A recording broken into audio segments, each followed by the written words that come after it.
Des donateurs peuvent posséder des biens de valeur dont ils souhaitent profiter maintenant, mais dont ils désirent éventuellement faire don à un organisme de bienfaisance.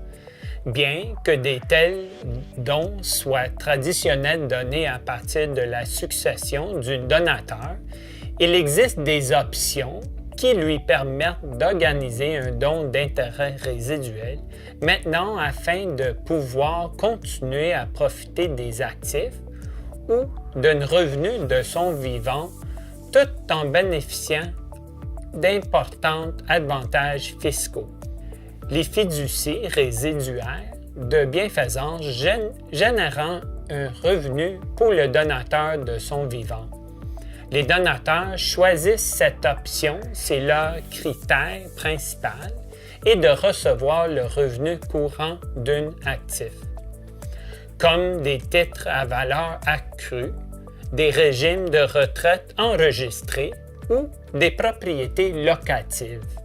Les dons d'intérêt résiduel permettent aux donateurs de profiter d'un bien précieux qu'ils souhaitent donner à un organisme de bienfaisance au moment de son décès.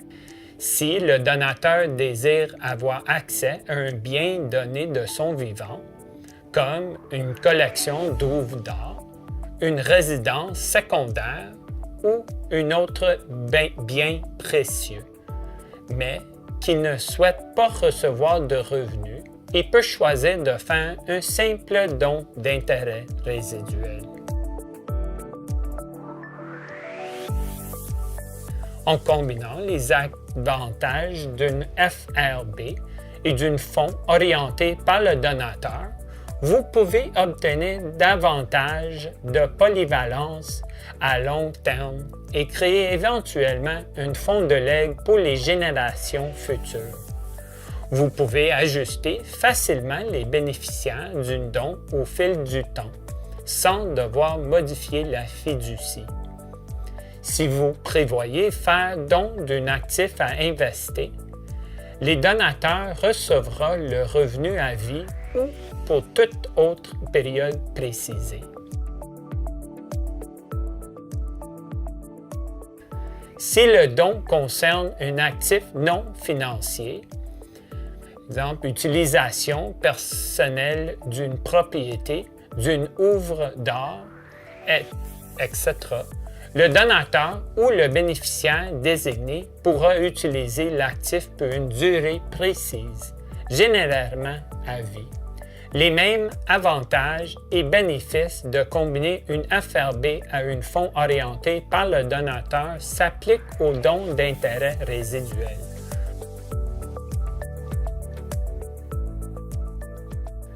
Au moment de la création de la fiducie résiduelle de bienfaisance, le donateur peut nommer Fonds de bienfaisance Canada à titre de bénéficiaire des actifs de la fiducie.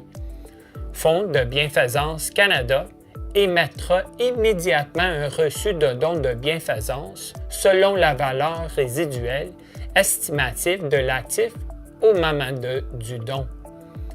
Un fonds orienté par le donateur sera ouvert pour le donateur en vue de la délivrance du reçu. Les dons seront effectués à partir du fonds selon la volonté du donateur et le programme de fonds orienté par le donateur choisi. Dès que l'argent destiné à l'octroi de subvention sera disponible. Dans le cas d'un don d'intérêt résiduel, le donateur donne l'actif à Fonds de bienfaisance Canada, mais conserve le droit d'utilisation de l'actif pour une durée déterminée, généralement à vie.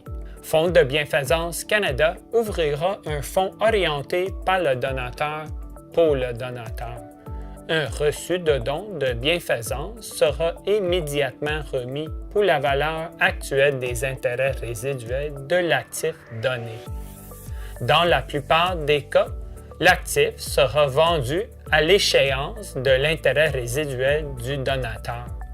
Le fonds orienté par le donateur sera ensuite géré conformément à la volonté du donateur et en fonction du programme retenu.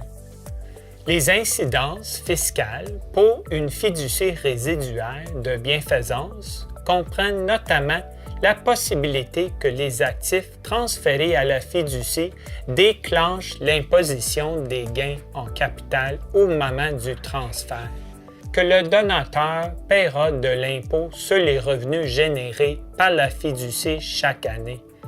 Avec une bonne planification, les avantages fiscaux découlant du reçu de dons de bienfaisance peuvent compenser les passifs d'impôt associés à ces transactions. Pour plus de renseignements sur les dons d'intérêt résiduels, veuillez communiquer avec Fonds de bienfaisance Canada. Vous pouvez aussi consulter la section ressources de votre site web pour en apprendre davantage.